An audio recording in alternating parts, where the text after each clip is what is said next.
अस्सलाम वालेकुम रहमतुल्लाह। मेरा नाम है अनीस रहमान और आप देख रहे हैं नूर मुबीन यूट्यूब चैनल। सबसे पहले तो मैं बात करूं आपके कमेंट्स की, जो आपने फीडबैक दिया। सब ने अच्छे अच्छे कमेंट्स किए, अच्छी अच्छी राय दी और अक्सर लोगों ने हौसला अफजाई की, अप्रिशिएट किया। कुछ लोगों ने तनकीद भी की, लेकिन वो तनकीद भी बराए इस्लाह थी। उनकी तनकीद भी मुझे अच्छी लगी। आपके कमेंट से मुझे बहुत कुछ सीखने को मिला। तो इंग्लिश सिखाने के लिए मुझे बेहतरीन वोकैबुलरी जहाँ पे मिलती है, तो मैं चाहता हूँ कि अपने व्यूवर्स के सामने उसको लेके आऊँ और उसकी थोड़ी एक्सप्लेनेशन कर लूँ।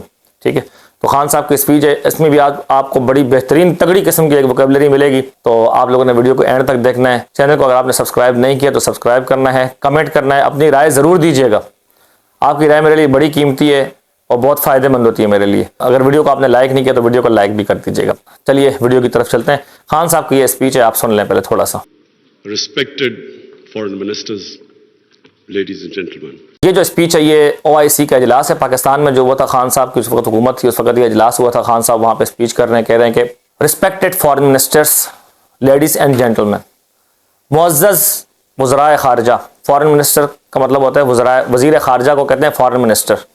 और फॉरेन मिनिस्टर्स प्लूरल है, बहुत सारे वज़ीर हैं। जो इजलास में दूसरे ममालिक के जो वज़रा आए हुए हैं, जो कि दूसरे ममालिक के वज़ीर हैं, जो हमारे मुल्क में आए हुए हैं इजलास में शिरकत करने के लिए, OIC के इजलास में, कह रहे हैं कि respected foreign ministers, Respected foreign ministers, मुअज़्ज़ज़ वज़राए ख़ारजा, ladies and gentlemen. Ladies and gentleman, ख़वातीन और हज़रात, जेंटलमैन हज़रात, लेडीज़ ख़वातीन। सिंपल सी बात है, ये बताने वाली बात नहीं है। आगे जो है क्या बात करें, सुने। First of all, let me welcome all of you to Pakistan. First of all let me welcome all of you to Pakistan. सबसे पहले मैं आपको पाकिस्तान में खुशामदीद कहना चाहता हूँ। First of all, let me welcome all of you to Pakistan. तो late me welcome all of you, मैं आप सबको खुशामदीद कहना चाहता हूँ। ठीक है, ये लेट का जो वर्ड है आपने कई बार सुना होगा, इसके मुख्तलिफ इस्तेमाल हैं। सबसे पहले तो ये बात ज़हन में रखें कि ये एक वर्ब है जिसकी फर्स्ट फॉर्म भी लेट है, सेकंड भी लेट है और थर्ड भी लेट है। जिस तरह आम वर्ब्स इस्तेमाल होते हैं वैसे ही ये लेट भी इस्तेमाल होता है। इसका यहाँ पे जो इस्तेमाल हुआ है, to express a gentle desire, एक अपनी ख्वाहिश को जाहिर करने के लिए। लेट मी वेलकम, लेट एक पॉजिटिव वर्ब है। ठीक है, जो इनट्रांजिटिव वर्ब को ट्रांजिटिव बना देते हैं। पॉजिटिव वर्ब जो होता है वो क्या करता है, उसका कमाल ये होता है कि इनट्रांजिटिव को ट्रांजिटिव बना देते हैं। अब इनट्रांजिटिव वर्ब क्या है, इसके लिए आप मेरी वीडियो देखिए। ट्रांजिटिव इनट्रांजिटिव वर्ब पे मेरी पूरी वीडियो बनी हुई है। तो इनट्रांजिटिव वर्ब जो होता है उसको ट्रांजिटिव बनाने का काम करता है पॉजिटिव वर्ब। जैसा कि कहा जाता है गो का मतलब है जाना, लेकिन अगर लेट के बाद आप गो लगाएं, फॉर एग्जाम्पल कहा जाए लेट हिम गो, तो मतलब क्या होगा, इसे जाने दो, जाओ नहीं बल्कि लेट हिम गो, इसे जाने दो।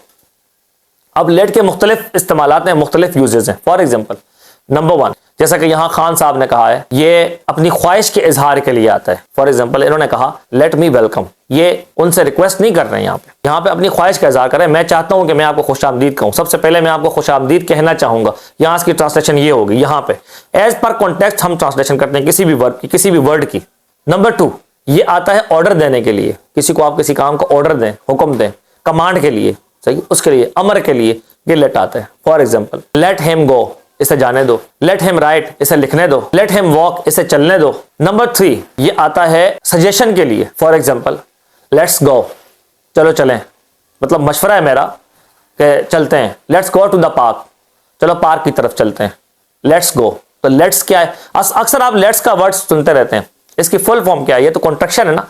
फुल फॉर्म क्या है, लेट अस, चलो हम चलें। लेट अस गो, चलो हम चलें।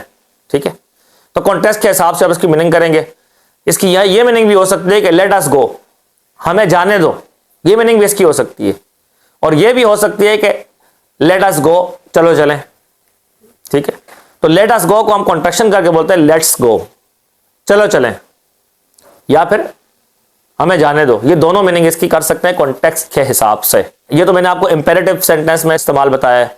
अगर आप सिंपल में ले जाएं तो कहेंगे ही लेट्स मी गो, वो मुझे जाने देता है। He lets me drive his car, वो मुझे अपनी कार चलाने देता है। पास्ट में लेके जाएं अगर, तो मैंने कहा ना सेकंड फॉर्म भी इसकी लेट ही है, तो क्या होगा, he let me drive his car, उसने मुझे अपनी कार चलाने दी। First of all, let me welcome all of you to Pakistan. यहां पर जो है खान साहब क्या कह रहे हैं, first of all let me welcome all of you to Pakistan. सबसे पहले मैं आपको पाकिस्तान में खुश आमदीद कहना चाहता हूँ। बाकी बात इंशाल्लाह इसके बारे में मजीद बाद में होंगी। आपको देर हो रही है, आप जाने वाले हैं, तो आगे खान साहब की बात सुनिए ताकि उसके बाद जाएं फिर आप।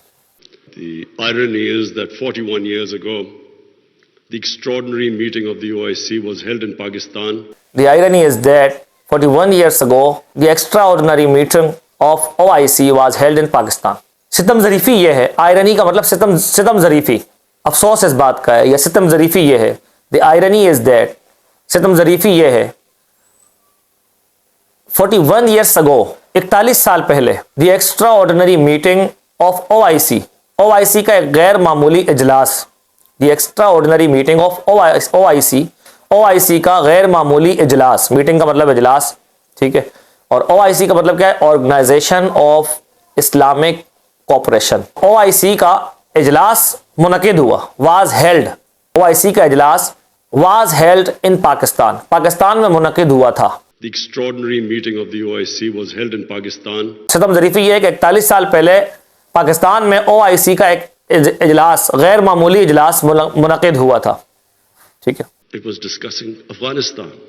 तो कह रहे हैं इट वाज डिस्कसिंग अफगानिस्तान, वो इजलास जो है उसमें अफगानिस्तान के मुतालिक बातचीत की गई। 1980 में जो OIC का इजलास हुआ था उसके बारे में उसकी निशानदेही कर रहे हैं, उसकी तरफ इशारा कर रहे हैं खान साहब कि उसमें अफगानिस्तान को डिस्कस किया गया था उस मीटिंग में। And since then, all the troubles of Afghanistan started. And since then all the troubles of Afghanistan started, और तब से अफगानिस्तान की मुसीबतें, जितनी भी मुसीबतें हैं वो शुरू हुई।